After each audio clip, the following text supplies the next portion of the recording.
Halo, Assalamualaikum warahmatullahi wabarakatuh.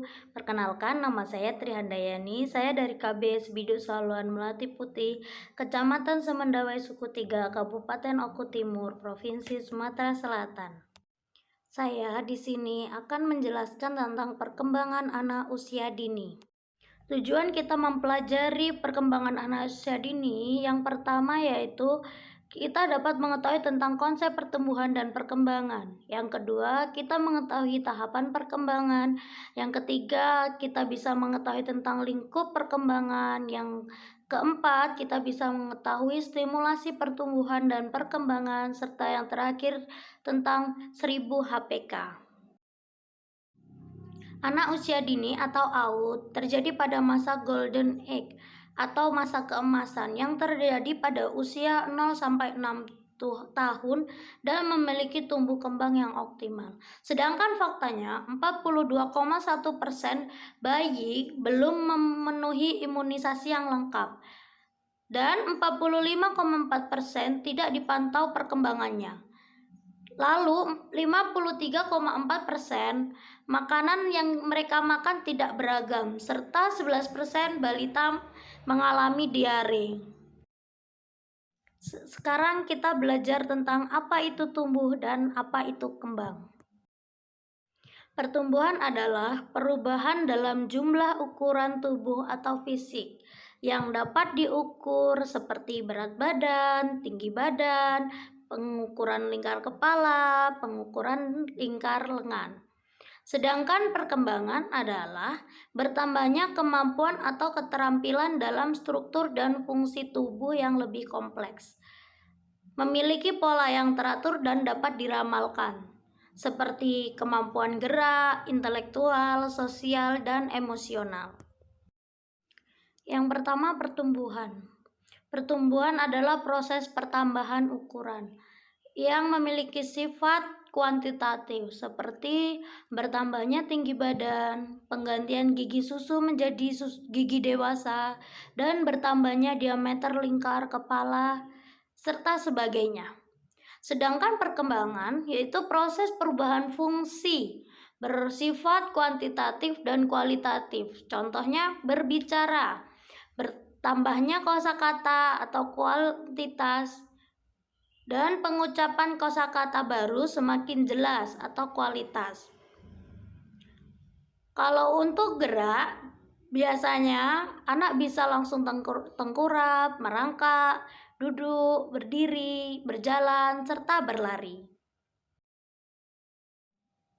Faktor-faktor yang mempengaruhi perkembangan anak yaitu ada dua. Yang pertama faktor internal dan yang kedua yaitu faktor eksternal. Kita bahas dulu faktor internal. Faktor internal yaitu faktor yang bersumber dari dalam diri seseorang. Faktor internal memiliki dua juga. Yang pertama, faktor bawaan. Faktor bawaan atau faktor gen. Faktor yang diturunkan dari orang tua. Yang kedua, kondisi kehamilan dan persalinan. Maksudnya, pada saat hamil, apa yang dimakan si ibu itu mempengaruhi kondisi janin atau bayinya. Sekarang kita bahas faktor eksternal. Faktor yang bersumber dari luar diri seseorang. Faktor eksternal itu ada dua juga. Yang pertama faktor ekologi atau faktor lingkungan, dan yang kedua faktor gender atau peran yang dilaksanakan oleh perempuan atau laki-laki menyangkut hak-hak dan kewajiban mereka seperti pengasuhan anak. Tahapan-tahapan perkembangan anak ada 5. Yang pertama usia 0 sampai 3 bulan dan 3 sampai 6 bulan. Yang kedua usia 6 sampai 9 bulan dan 9 sampai 12 bulan. Yang ketiga usia 12 sampai 18 bulan dan 18 sampai 24 bulan. Yang keempat usia 2 sampai 3 tahun dan 3 sampai 4 tahun. Dan yang terakhir atau yang kelima usia 4 sampai 5 tahun dan usia 5 sampai 6 tahun. Kita bahas dulu bayi usia 0 sampai 3 bulan. Bayi usia 0 sampai 3 bulan, dia sudah bisa merespon suara dan sentuhan, bisa mengangkat kepalanya, bisa membalas tersenyum ketika diajak bicara atau tersenyum. Selanjutnya, bayi usia 3 sampai 6 bulan, dia bisa berbalik dari telungkup ke telentang, bisa meraih benda yang ada dalam jangkauannya, dan bisa tersenyum ketika melihat mainan atau gambar yang menarik saat bermain sendiri. Kemudian bayi usia 6 sampai 9 bulan. Bayi usia 6 sampai 9 bulan, dia sudah bisa duduk, merangkak meraih mainan, dan bermain tepuk tangan atau ciluk ban.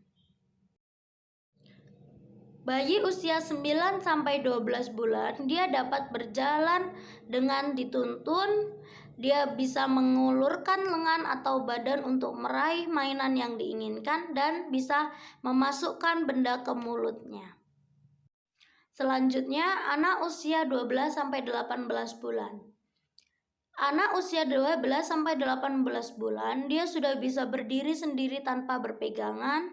Dia bisa membungkuk, memungut mainan, kemudian berdiri kembali, dan yang terakhir dia bisa memanggil ayah dengan kata papa, memanggil ibu dengan kata mama. Anak usia 18 sampai 24 bulan, dia bisa berjalan tanpa terhuyung-huyung, dia bisa bertepuk tangan serta melambai-lambai. Dan yang terakhir, dia bisa memegang cangkir sendiri, belajar makan dan minum sendiri. Anak usia 2 sampai 3 tahun, dia bisa jalan naik tangga sendiri, dia dapat bermain dengan sendal kecil, dan yang terakhir, dia bisa mencoret-coret pensil pada kertas. Kemudian anak usia 3 sampai 4 tahun, dia bisa melompat dengan kedua kakinya. Dia bisa mengayuh sepeda roda 3 dan dia bisa menggambar garis lurus. Anak usia 4 sampai 5 tahun, dia bisa melompat-lompat satu kaki. Dia bisa menggambar orang dengan 3 bagian tubuh seperti tangan, kaki, dan badan. Serta dia bisa menyebut nama lengkap tanpa dibantu. Yang terakhir, anak usia 5 sampai 6 tahun. Anak usia 5 sampai 6 tahun, dia bisa berpakaian sendiri tanpa dibantu. Dia bisa menggambar dengan 6 bagian, menggambar orang lengkap. Dan terakhir, dia bisa menangkap bola kecil dengan kedua tangannya. Selanjutnya yang kita bahas adalah 6 lingkup perkembangan. 6 lingkup perkembangan itu apa saja? Yang pertama itu ada nilai agama dan moral, fisik motorik, kognitif, bahasa, sosial emosional, dan yang terakhir seni. Kita bahas dulu yang pertama, lingkup perkembangan nilai agama dan moral. Lingkup yang ada di dalam nilai agama dan moral yaitu kemampuan anak mengenal nilai agama yang dianut, mengerjakan ibadah, berperilaku jujur, penolong, sopan, hormat, sportif, menjaga kebersihan diri dan lingkungannya, mengetahui hari besar agamanya, serta menghormati dan toleran terhadap agama orang lain. Yang kedua, kita bahas tentang lingkup perkembangan fisik motorik. Lingkup perkembangan fisik motorik itu ada 3. Yang pertama motorik kasar, yang kedua motorik halus, dan yang ketiga kesehatan dan perilaku keselamatan. Kita bahas dulu motorik kasar. Motorik kasar adalah gerakan tubuh secara terkoordinasi, lentur, kesehatan dan perilaku keselamatan, lincah, lokomotor, non-lokomotor, dan mengikuti aturan. Lalu motorik halus adalah kemampuan dan kelenturan menggunakan jari dan alat untuk mengeksploitasi dan mengekspresikan diri dan berbagi bentuk. Selanjutnya kesehatan dan perilaku keselamatan. Maksudnya adalah seperti berat badan, tinggi badan, dan lingkar kepala sesuai usia, serta kemampuan berperilaku hidup bersih, sehat, dan peduli terhadap keselamatannya. 3. Lingkup perkembangan kognitif. Lingkup perkembangan kognitif itu ada 3. Yang pertama belajar dari pemecahan masalah. Yang kedua berpikir logis. Yang ketiga berpikir simbolik. Belajar dan pemecahan masalah itu ada 2, yaitu yang pertama memecahkan masalah secara fleksibel dan diterima sosial, dan yang kedua menerapkan pengetahuan dalam konteks baru. Kemudian berpikir logis. Berpikir logis itu terdiri dari 3. Yang pertama perbedaan klasifikasi pola. Yang kedua berinisiatif dan berencana. Dan yang ketiga mengenal sebab akibat. Kemudian berpikir simbolik. Berpikir simbolik itu ada 4. Yang pertama mengenal dan menyebutkan. Yang kedua menggunakan konsep bilangan, yang ketiga mengenal huruf, dan yang terakhir mempresentasikan berbagai benda dan imajinasinya dalam bentuk gambar. Lingkup perkembangan bahasa ini yang nomor 4. Lingkup perkembangan bahasa itu ada 3. Yang pertama reseptif, yang kedua ekspresif, dan yang ketiga keaksaraan. Lingkup perkembangan sosial emosional ini yang nomor 5. Lingkup perkembangan sosial emosional itu memiliki 3. Yang pertama kesadaran diri, rasa tanggung jawab untuk diri dan orang lain, serta perilaku prososial. Yang terakhir atau yang nomor 6 tentang lingkup perkembangan seni. Lingkup perkembangan seni ada 2. Yang pertama eksplorasi dan ekspresikan diri, berimajinasi dengan gerakan, musik, drama, dan beragam seni lainnya seperti melukis, seni rupa, dan kerajinan. Yang kedua ekspresiasi karya seni seperti gerak dan tari serta drama. Standar tingkat pencapaian perkembangan anak usia 0-6 tahun. Dalam Peraturan Menteri Pendidikan dan Kebudayaan Nomor 137 Tahun 2014, yang dimaksud dengan standar tingkat pencapaian perkembangan anak atau STPPA adalah kemampuan atau keterampilan yang dicapai anak pada rentan usia tertentu. Selanjutnya stimulasi perkembangan anak. Stimulasi perkembangan anak ada 4. Yang pertama, perkembangan anak akan menjadi optimal apabila mendapatkan dukungan atau stimulasi dari orang dewasa. Yang kedua, dukungan atau stimulasi yang diberikan harus sesuai dengan tahapan perkembangan anak. Yang ketiga, pendidik harus memiliki kompetensi dalam melakukan stimulasi untuk mengoptimalkan perkembangan anak. Dan yang terakhir, stimulasi yang diberikan mencakup keseluruhan lingkup perkembangan, yaitu nilai agama dan moral, kognitif, bahasa, fisik motorik, sosial emosional, dan seni. Ada beberapa stimulasi yang bisa dilakukan pada usia tertentu. Seperti yang pertama, stimulasi usia 0-3 bulan. Stimulasi yang bisa dilakukan dengan seperti menciptakan rasa nyaman, aman, dan senang. Kita bisa memeluk, mencium, mengusel-ngusel, dan mengayun. Kita bisa senyum, menatap matanya, mengajak bicara. Kita bisa menirukan ocehannya dan mimik wajahnya. Kita bisa menirukan bunyi dari bayi, suara, serta musik. Dan kita bisa menggantungkan benda berwarna-warni yang berbunyi.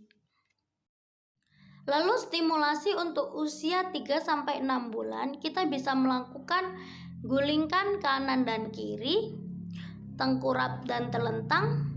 Kita bisa bermain cilukba, melihatkan wajah ke cermin, memeluk, mengayun, melihat meraih dan menendang mainan.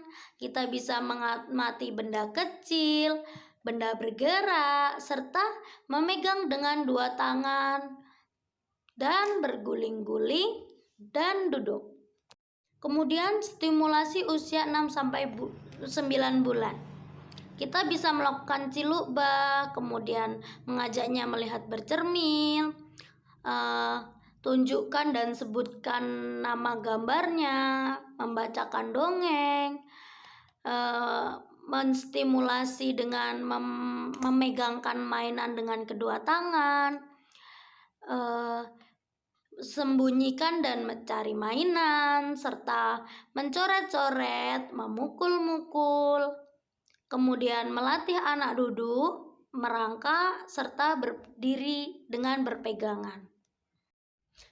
Selanjutnya stimulasi usia 9-12 bulan. Stimulasi yang bisa dilakukan dengan cara cilukbah, melambai pada orang lain, memeluk, senyum, bicara, panggil dan ditanya. Terus tunjukkan dan sebutkan nama gambarnya, bicara pada boneka dan menyanyi. Masukkan benda ke wadah, mainan yang mengapung di air, menyusun balok, menggambar, berjalan berpegangan, dan naik tangga. Selanjutnya stimulasi usia 12-18 bulan. Latih anak berjalan tanpa berpegangan, berjalan sambil tarik mainan, mundur, jinjit, lempar tangkap tendang bola, meniru pekerjaan di rumah tangga, merapikan mainan, membuka baju, makan bersama, merangkai manik besar, serta respon anak saat memanggil mama dan papa pada orang tuanya. Selanjutnya stimulasi usia 18-24 bulan. Seperti bicara, bertanya, bercerita, dan bernyanyi, tanya jawab, main telepon-teleponan, perintah sederhana, memberikan perintah sederhana, serta membantu pekerjaan kita. Mereka diajak mengikuti pekerjaan kita. Kemudian makan bersama dengan sendok garpu, diajari makan dengan sendok garpu, memainkan balok, puzzle, menggambar, membentuk lilin, buat rumah-rumahan, diajak petak umpet. Kemudian anak dilatih dengan berjalan, berlari, melompat, berdiri dengan satu kaki, naik turun tangga, melempar, menangkap, dan menendang bola. Stimulasi usia 2-3 tahun. Seperti menyebutkan nama benda, sifat, guna benda, membacakan cerita, tanya jawab. Anak diminta berceritakan tentang pengalamannya, menonton TV tapi dengan didampingi, serta menyanyi, cuci tangan, cebok sendiri, berpakaian sendiri, merapikan mainannya, terus mengelompokkan benda sejenisnya, mencocokkan gambar dan benda, menghitung, melempar, menangkap, berlari, melompat, memanjat, dan merayap. Stimulasi usia 3-4 tahun. Bisa dengan sebutkan nama benda, sifat, dan guna benda. Bacakan cerita, tanya jawab, dan bercerita.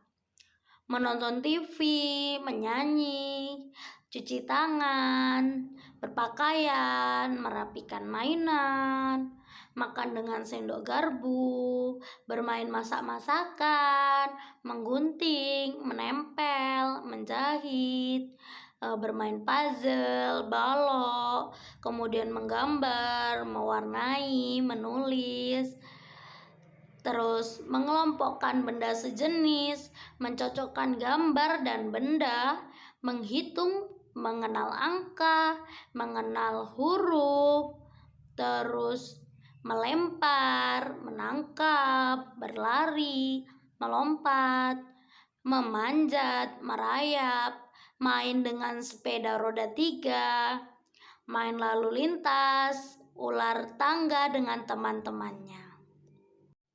Selanjutnya stimulasi usia 4-5 tahun.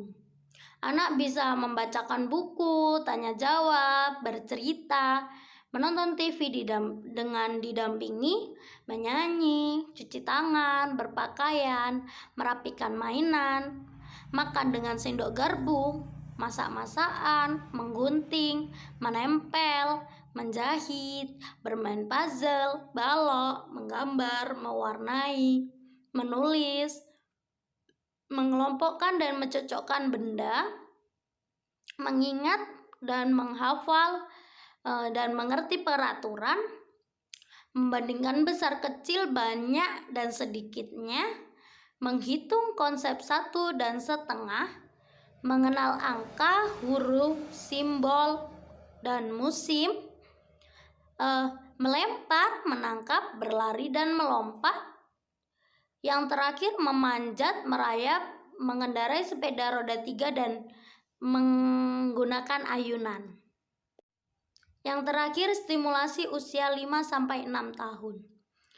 Anak bisa mengenal nama, fungsi benda-benda, membacakan buku, tanya jawab, bercerita, menonton TV dengan didampingi, menyanyi, mencuci tangan, berpakaian, serta merapikan mainan, makan dengan sendok garpu, bermain masak-masakan, menggunting, menempel, dan menjahit, mengingat, menghafal, mengerti aturan serta urutan, membandingkan besar kecil dan banyak sedikitnya, menghitung konsep 1,5, mengenal konsep angka, melempar, menangkap, berlari, dan melompat, memanjat dan merayap, serta bermain roda 3 dan bermain ayunan, berjualan, bertukang, mengukur, mengenal uang, serta rambu lalu lintas.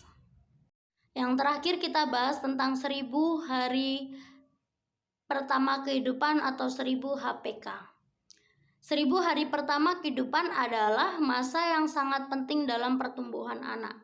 Pertama, dalam kehidupan terbagi menjadi 270 hari selama masa kehamilan dan 730 hari setelah lahir atau usia 0-2 tahun. Otak anak berkembang sangat pesat, sistem metabolisme tubuh dan kekebalan tubuh mulai dibentuk.